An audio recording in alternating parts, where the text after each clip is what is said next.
India में जमीन या प्रॉपर्टी खरीदने की सोच रहे लोगों के लिए बड़ी खबर। 1 जुलाई से जमीन रजिस्ट्रेशन के काम करने के तरीके में 4 बड़े नियम बदल रहे हैं। इन अपडेट्स का मतलब पूरे प्रोसेस को सेफ, तेज और कहीं ज्यादा ट्रांसपेरेंट बनाना है। चलिए डिटेल में जानते हैं। सबसे पहले सभी प्रॉपर्टी रजिस्ट्रेशन के लिए बायोमेट्रिक आधार वेरिफिकेशन अब जरूरी है। इसका मतलब है कि आपको खुद आना होगा, अपने फिंगरप्रिंट या रेटिना स्कैन करवाने होंगे और यह साबित करना होगा कि आप वही हैं जो आप कह रहे हैं। इसका फायदा, फर्जी पहचान और प्रॉपर्टी स्कैम अब लगभग नामुमकिन है।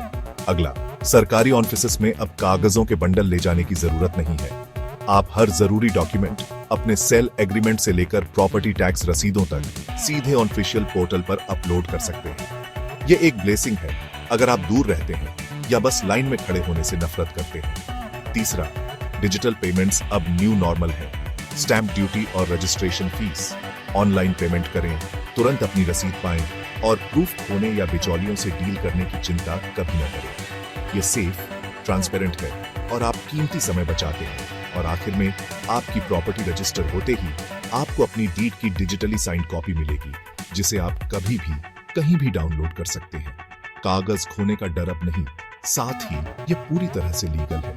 ये बदलाव खासकर पहली बार खरीदने वालों, ग्रामीण परिवारों, एनआरआईज और छोटे बिजनेस ओनर्स की मदद करेंगे। वे सभी के लिए ट्रांजैक्शन को आसान बनाएंगे, जिसमें महिलाएं और सीनियर सिटीजन्स भी शामिल हैं। याद रखिए, ये नियम 1 जुलाई से लागू हो रहे हैं।